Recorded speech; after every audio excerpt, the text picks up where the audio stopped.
Welcome to the new video. बहुत time हो गया मैं बनाया नहीं हूँ और आज मैं आपके साथ एग्जैक्टली शेयर करने वाला हूँ कि आपको क्या क्या चीजें सीखना पड़ेगा to become a profitable trader. Straight dive करने वाला टॉपिक में बस एक चीज बता देता हूँ कि अगर आपको एक प्रॉफिटेबल ट्रेडर बनना है देन आपको एग्जैक्टली पता होना चाहिए कि आपको क्या क्या सीखना है। आपको अगर पता नहीं है कि क्या क्या सीखना है, आप ऑर्डर फ्लो भी सीख रहे हो, आप लिक्विडिटी भी सीख रहे हो, कैंडलस्टिक पैटर्न भी सीख रहे हो, चार्ट पैटर्न भी सीख रहे हो, सपोर्ट और रेजिस्टेंस हर एक चीज सीख रहे हो मार्केट में जाके, कोई भी मतलब नहीं है। 99% ऑफ द नॉलेज आपके कोई काम नहीं आने वाला। बस आपको ये चूज करना पड़ेगा कि आपको क्या सीखना है और एग्जैक्टली अपना टाइम वहां पे स्पेंड करना पड़ेगा उसको सीखने में और उसको मास्टर करने में। Then you will become a profitable trader. तो देखो मैं आपको अपने ड्राइंग नोट में लेके जाता हूँ। एक प्रॉफिटेबल ट्रेडिंग सिस्टम में बेसिकली 4 कंपोनेंट्स होते हैं। सबसे पहला हम यहाँ पे देखते हैं कि आपको इंस्ट्रूमेंट सिलेक्ट करना पड़ेगा। आप इंस्ट्रूमेंट कैसे सिलेक्ट करते हैं, मैं इसके ऊपर एक बहुत अच्छे से पर्टिकुलर वीडियो में बहुत अच्छे से बात कर चुके हैं। You can just go and watch that. अब इंस्ट्रूमेंट सिलेक्शन और ये टाइम सिलेक्शन जो है वो एक तरीके से कंपैरेटिवली ही चलता है। अब देखो इंस्ट्रूमेंट सिलेक्शन हो गया कि आपको कौन से इंस्ट्रूमेंट में ट्रेड करना है। मान के चलो कि आपको अगर गोल्ड में ट्रेड करना है, यहाँ पे बस ये लिख रहा हूँ, अगर आपको यहाँ पे गोल्ड में ट्रेड करना है तो आप गोल्ड आपका इंस्ट्रूमेंट बन जाएगा। अगर आपको यहाँ पे इथीरियम में ट्रेड करना है या फिर बिटकॉइन में ट्रेड करना है या फिर मान के चलो यूरो यूएसडी में ट्रेड करना है, तो आपके लिए जो भी इंस्ट्रूमेंट है वो आपका इंस्ट्रूमेंट बन जाएगा। जिस पे भी आपको ट्रेड करना है वो आपका इंस्ट्रूमेंट बन जाएगा। अब ये जनरली हम इंस्ट्रूमेंट डिसाइड कैसे करते हैं कि भाई कौन सा इंस्ट्रूमेंट सिलेक्ट करना है। अब मान के चलो कि आपका फ्री टाइम है 12 बजे से, आपका फ्री टाइम है 12 बजे से 2 बजे तक, तो आप कौन से सेशन को ट्रेड कर सकते हो। आप ट्रेड कर सकते हो बेसिकली हमारे लंदन सेशन को। तो आपको कौन से मोमेंटम को देखना है, आपको ऐसे पेयर्स को देखना है जहां पे कि लंदन सेशन में सबसे ज्यादा मोमेंटम आता है, जैसे गोल्ड हो गया, यूरो यूएसडी, जेबीपी यूएसडी, ऐसे कुछ पेयर्स को देखना है जो कि लंदन में सबसे अच्छा मोमेंटम देते हैं।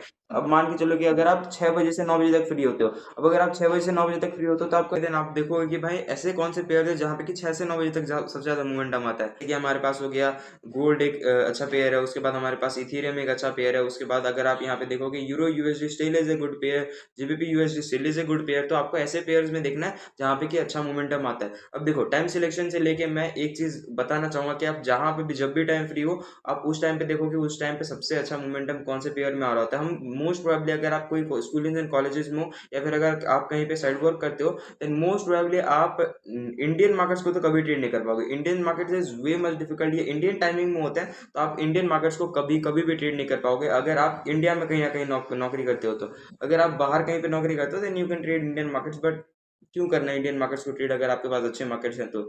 अब टाइम सिलेक्शन से लेके एक और इम्पोर्टेंट चीज कि भाई आपको एटलीस्ट 2 घंटा देना है, एटलीस्ट 2 घंटा every single day. You will be putting at least 2 hours a day in trading, तभी आपसे कुछ हो पाएगा वरना कुछ तो नहीं हो पाएगा। तो सबसे पहले आपको इंस्ट्रूमेंट सिलेक्ट करना है कि आपको कौन से इंस्ट्रूमेंट में ट्रेड कर सकते हो। अब इसके लिए भी मैं एक पर्टिकुलर वीडियो में बहुत अच्छे से बात कर चुका हूँ, you can go and check that, मैं डिस्क्रिप्शन में या फिर कहीं पे तो लिंक डाल दूंगा। उसके बाद हमारे पास है नेक्स्ट इज बायस डेवलपमेंट। अब बायस डेवलपमेंट का क्या मतलब होता है, बायस डेवलपमेंट का सिंपल सा मतलब होता है कि आज मेरे को बाइंग की अपॉर्चुनिटीज ढूंढनी है, फिर आज मेरे को सेलिंग की अपॉर्चुनिटीज ढूंढना है। अगर मेरे को बाइंग की अपॉर्चुनिटीज ढूंढना है तो किस कंडीशन में मैं बाइंग की अपॉर्चुनिटी ढूंढूंगा, किस कंडीशन में मैं सेलिंग की अपॉर्चुनिटीज ढूंढूंगा, मेरे को एक्जैक्टली ये सारी चीजें पता होना चाहिए। तब बोलते हैं उसको बायस डेवलपमेंट। बायस डेवलपमेंट के क्या क्या तरीके हैं या फिर अपना बायस कैसे आप डेवलप कर सकते हो।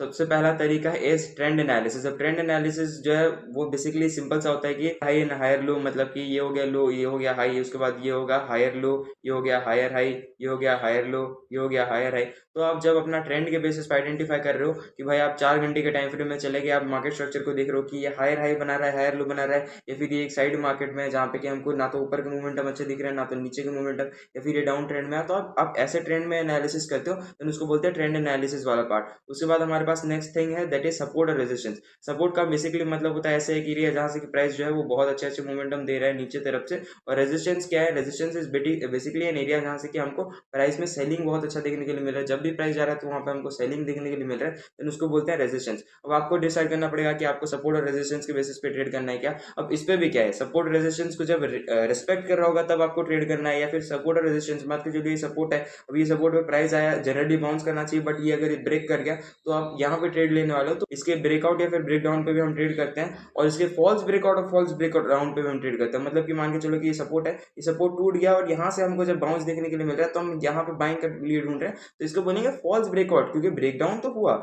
ब्रेकडाउन के बाद हम यहाँ पे प्राइस में ऊपर चले और फिर से हम इसको सपोर्ट करते हुए एक बड़ा सपोर्ट बनाते हुए जा रहे हैं। तो ये बड़े सपोर्ट के बेसिस पे हम ट्रेड करने वाले हैं, देन उसको बोलते हैं फॉल्स ब्रेकआउट और फॉल्स ब्रेकडाउन। उसके बाद मल्टीपल टाइम फ्रेम एनालिसिस, इसका मतलब होता है मान के चलो कि हम एक डे में पहले एनालिसिस किए, उसके बाद 4 आवर में हम 4 आवर टाइम फ्रेम में हम एनालाइज किए, उसके बाद 1 आवर टाइम फ्रेम में एनालाइज किए, उसके बाद हम 5 मिनट में एनालाइज कर रहे हैं, उसके बाद हम 1 मिनट में एंट्री ले रहे हैं। तो ऐसे वाले अप्रोच को बोला जाता है मल्टीपल टाइम फ्रेम एनालिसिस, यहाँ पे कि हम बेसिकली बहुत बड़े टाइम फ्रेम से बहुत छोटे टाइम फ्रेम्स में स्मॉलर टाइम फ्रेम्स में जाके देख रहे होते हैं और यहाँ पे अपना एनालिसिस बना रहे होंगे कि हमको इस मार्केट कंडीशन में हमको बाइंग के अपॉर्चुनिटीज ढूंढनी चाहिए, फिर इस मार्केट कंडीशन में हमको सेलिंग के अपॉर्चुनिटीज चाहिए, हम वहाँ पे केसेस बना रहे होते हैं। तो that is the way of trend analysis, multiple time frame analysis. अब मल्टीपल टाइम फ्रेम एनालिसिस में हम बेसिकली सपोर्ट और रेजिस्टेंस को भी यूज करते हैं, हम ट्रेंड एनालिसिस भी यूज करते हैं, हम यहाँ पे बेसिकली ट्रेंड लाइंस का भी यूज करते हैं, यहाँ पे दिखा हुआ है ट्रेंड लाइन का भी यूज करते हैं, और यहाँ पे बहुत सारी चीजों का यूज करते हैं। मल्टीपल टाइम फ्रेम में हम बेसिकली क्या है, ईएमएस का भी यूज कर सकते हैं, मूविंग एवरेजेस का भी यूज करते हैं, हम बहुत सारे इंडिकेटर्स का भी यूज करते हैं, फिबोनाची को भी यूज करते हैं, तो हम बहुत सारी चीजें यूज करते हैं। अब वो बेसिकली अप्रोचेस के ऊपर डिपेंड करता है। उसके बाद next thing is order flow. Order flow का मतलब होता है, मान के चलो कि ये एक हमारे पास बुलिश कैंडल बना, बुलिश कैंडल जब बन रहा था तो हमको यहाँ पे साइड में देखेगा कि यहाँ पे कितने ऑर्डर्स हैं, यहाँ पे कितने ऑर्डर्स हैं, यहाँ पे कितने ऑर्डर्स हैं, यहाँ पे कितने ऑर्डर्स हैं। मान के चलो यहाँ पे 100 ऑर्डर प्लेस हुए, यहाँ पे 1000 ऑर्डर्स प्लेस हुए, जिसके वजह से प्राइस यहाँ पे ऊपर गया। उसके बाद यहाँ पे सेलिंग आया था बीच में, तो यहाँ पे नेगेटिव 500 ऑर्डर्स गए हैं। तो आपको एक्जैक्टली पता चलेगा कि ऑर्डर्स किस तरफ जा रहे हैं, कहाँ पे एग्जैक्ट ऑर्डर पड़े हुए हैं, कहाँ पे हमारा मार्केट फुलफिल हो रहा है। तो आपको ये सब देखने के लिए मिलता है। इसीलिए इसी एक चीज के लिए इसको बोला जाता है price is lagging then this, मतलब कि ऑर्डर फ्लो जो है आपको ज्यादा अच्छे से प्रेडिक्ट करने में हेल्प करेगा प्राइस को, रेदर देन आप अगर वो कैंडल वाले चार्ट को देखोगे। तो कैंडल वाला चार्ट जो है वो डिलेड चार्ट बोलते हैं इसके सामने, और ये हमारा ऑर्डर फ्लो वाला चार्ट जो है वो फास्ट चार्ट होता है, जो कि आपको दिखाएगा कि वॉल्यूम किस तरफ जा रहा है, प्राइस में वॉल्यूम किस तरफ जा रहा है, वो एक्जैक्टली आपको बताता है हमारा ऑर्डर फ्लो वाला चार्ट। उसके बाद सेशन एनालिसिस। सेशन एनालिसिस का मतलब नहीं समझ आता बहुत लोगों को। मान के चलो कि हमारे पास एक मोमेंटम देखने के लिए मिला, ये हमारा एशियन मोमेंटम था। उसके बाद हमारे पास लंदन ये वाला मोमेंटम देखने के लिए मिला, जहाँ पे अच्छा मोमेंटम हुआ, ये हो गया लंदन मोमेंटम। अब इन दोनों मोमेंटम के बेसिस पे ये हो गया, मान के चलो एशिया का मोमेंटम, जहाँ पे कि दिख रहा हूँ कि यहाँ पे बाइंग का अपॉर्चुनिटी मिला है। उसके बाद लंदन थोड़ा बहुत कंसोलिडेट किया और लंदन में भी हमको एक बाइंग का अपॉर्चुनिटी मिला है।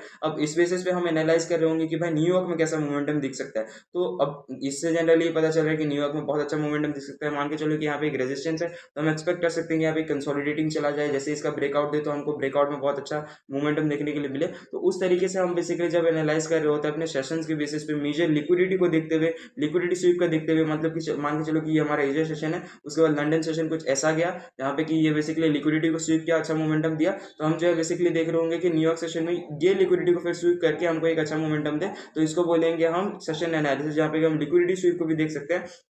उसके बाद मोमेंटम एनालिसिस। मोमेंटम एनालिसिस का सिंपल सा मतलब होता है, मान के चलो कि ये दिन चालू हुआ और बेसिकली मैं इस पर्टिकुलर टाइम से इस पर्टिकुलर टाइम तक ट्रेड करता हूँ। अब मैं देख रहा हूँ कि मेरे टाइम तक आने तक यहाँ पे प्राइस में इस तरीके से मोमेंटम हुआ है, तो मैं इस बेसिस पे इस टाइम पे के बेसिस पे कि भाई अभी तक ऊपर का मोमेंटम हुआ है, तो आगे भी ऊपर का मोमेंटम हो सकता है। जब मैं अपना ट्रेंड एनालिसिस करता हूँ तो उसको बोलेंगे हम बेसिकली मोमेंटम एनालिसिस। अब ये साइड में भी जा सकते हैं, मान के चलो कि यहाँ पे प्राइस सेलिंग में आया है मेरे टाइम तक, तो मैं देख रहा हूँ कि भाई सेलिंग में प्राइस आया है, तो मैं जो है यहाँ पे सेलिंग के लिए प्लान कर रहा हूँ, देन उसको बोलेंगे डेली मोमेंटम। पर्सनली मैं यही यूज करता हूँ क्योंकि मेरे को ये बहुत ज्यादा सिंपल लगता है, बहुत ज्यादा इजी लगता है। इंडिकेटर्स अब बहुत सारे लोगों को देखता हूँ, मेरे को पर्सनली इंडिकेटर थोड़ा भी पसंद नहीं है, बट इंडिकेटर्स के बेसिस पे मैं बहुत सारे लोगों को देखता हूँ। फिबोनाची जो एक इंडिकेटर नहीं है, इसको बाहर निकाल देना यहाँ से। फिबोनाची जो है बेसिकली एक इंडिकेटर नहीं है। वी वेब जो है वो एक इंडिकेटर आप मान के चल सकते हो। बॉलिंगर बैंड इज इंडिकेटर जो कि आप मान के चल सकते हो। सेशन इंडिकेटर इज इंडिकेटर जो कि आप मान के चल सकते हो। सेशन इंडिकेटर भी इंडिकेटर कंसिडर नहीं करते, ये बेसिकली दिखाता है कि भाई यहाँ से यहाँ तक ये वाला टाइम जो है ये लंदन का टाइम था, ये वाला टाइम जो है ये न्यूयॉर्क का टाइम था, तो ये बेसिकली ऐसे दिखाता है। तो सेशन इंडिकेटर को आप यहाँ से निकाल लेना और यहाँ पे फिबोनाची, इन दोनों को यहाँ से निकाल लेना, बाकी जो बचे ये बेसिकली इंडिकेटर है। वॉल्यूम का भी एक इंडिकेटर होता है। मैं बहुत सारी चीजें ऐड नहीं किया हूँ क्योंकि देखो पहले बहुत बड़ा दिख रहा है ना आपको, तो और बहुत सारी चीजें ऐड करके क्या मतलब है, बहुत ज्यादा कॉम्प्लेक्स बन जाएगा, इसलिए ऐड नहीं किया। अब बायोस डेवलपमेंट में मेरे पास इंपॉर्टेंट चीज आपसे आपसे डिस्कशन करना ये है कि आपको इनमें से एक या फिर मैक्सिमम दो अप्रोचेस को ढूंढना है। अब देखो, अब अगर आपको ट्रेंड एनालिसिस पसंद है देन आप ट्रेंड एनालिसिस को चूज कर दिया। उसके बाद अगर आपको सपोर्ट और रेजिस्टेंस पसंद है, इन दोनों के बेसिस पर आप अपना बायोस डेवलपमेंट का कोई एक स्ट्रेटजी बना दिए कि अगर ट्रेंड पॉजिटिव होगा और मेरे सपोर्ट से ऊपर जा रहा होगा तो मैं जो है बाइंग की अपॉर्चुनिटीज उस दिन देखूंगा। या फिर इसका इसका सेम अपोजिट कि भाई यहाँ पे मान के चलो कि हमारे यहाँ पे सेलिंग का अपॉर्चुनिटी मिल रहा है। अब ये सेलिंग के अपॉर्चुनिटी में मेरे को दिख रहा है कि मेरे रेजिस्टेंस से प्राइस जो है वो नीचे फॉल कर रहा है, तो मैं यहाँ पे सेलिंग का अपॉर्चुनिटी प्लान कर रहा हूँ। तो ट्रेंड एनालिसिस के साथ साथ सपोर्ट और रेजिस्टेंस को मिला देके आप यहाँ पे स्ट्रेटजी बना सकते हो। आप यहाँ पे मल्टीपल टाइम फ्रेम को ऐड करके ट्रेंड एनालिसिस के साथ मिला के कुछ भी बना सकते हो। आप यहाँ पे सेशन एनालिसिस को भी हमारे ऑर्डर फ्लो के साथ मिला सकते हो। आप तो बहुत सारी अल्टरनेटिव्स के साथ अप्लाई कर सकते हो, बस आपको इनमें से एक या फिर दो को चूज करना है और इसके बेसिस पर अपना एक सिस्टम बनाना है। अब देखो मैं बेसिकली बता देता हूँ कि कैसे आपको बनाना है, एक जनरल बना के दिखा देता हूँ। मान के चलो कि मैं यहाँ पे सेशन एनालिसिस कर रहा हूँ और मैं यहाँ पे कर रहा हूँ अपना daily momentum analysis, session analysis और डेली मोमेंटम एनालिसिस। तो मैं देखूंगा कि भाई अब मान के चलो कि ये पर्टिकुलर डे है, यहाँ से यहाँ तक मैं ट्रेड करता हूँ, तो मेरे देखने के लिए मिल रहा है कि मेरे को बाइंग की अपॉर्चुनिटी ढूंढना है। अब यहाँ पे मैं लिक्विडिटी देख रहा हूँ, यहाँ पे लिक्विडिटी पड़ा हुआ है, यहाँ पे लिक्विडिटी रेस्ट पड़ा हुआ है। तो मैं क्या सोच रहा हूँ कि भाई यहाँ पे अगर ये लिक्विडिटी स्वीप होता है, उसके बाद यहाँ पे एक अच्छा मोमेंटम आता है, तो इस बेसिस पे मैं ट्रेड करने के बारे में सोच रहा हूँ। देन मैं जो है इसको बोल सकता हूँ अपना बायस डेवलपमेंट स्ट्रेटजी की भाई मेरा बायस तो अब यहाँ से यहाँ तक क्या है, मेरा बायस बुलिश है। अब मान के चलो एक और डिफिकल्ट एग्जांपल ले लेता हूँ आपके लिए कि हम यहाँ पे बेसिकली एशिया सेशन में हम सेलिंग का मोमेंटम दिया, उसके बाद हम यहाँ पे लंदन सेशन में जो है यहाँ पे सेलिंग का मोमेंटम देके बाइंग का मोमेंटम दिया। अभी क्या है, हम न्यूयॉर्क सेशन में बहुत ज्यादा कंफ्यूज है, तो हम इसके बेसिस पे एनालाइज कर रहे हैं कि भाई ये हो गया हमारा एशिया सेशन, ये हो गया हमारा लंदन सेशन, ये हो गया हमारा लंदन सेशन थोड़ा बहुत रिकवर किया है। देन हम यहाँ पे सोच रहे हैं कि भाई न्यूयॉर्क सेशन कैसा हो सकता है। लंदन सेशन यहाँ पे है, लंदन सेशन यहाँ पे है। अब इसके मोमेंटम के बेसिस पे हम देख रहे हैं कि भाई अगर लंदन सेशन इस तरीके का मोमेंटम दिया देन हमारा न्यूयॉर्क सेशन भी मोस्ट प्रोबेबली पॉजिटिव हो सकता है। इसके लिक्विडिटी को हम यहाँ पे निकाल सकते हैं, तो हम उस बेसिस पे एनालाइज कर सकते हैं इन दोनों को मिला के। तो आप यहाँ पे अल्टरनेटिव्स के साथ प्ले कर सकते हैं, आपको वो आपका अपना सिलेक्शन है।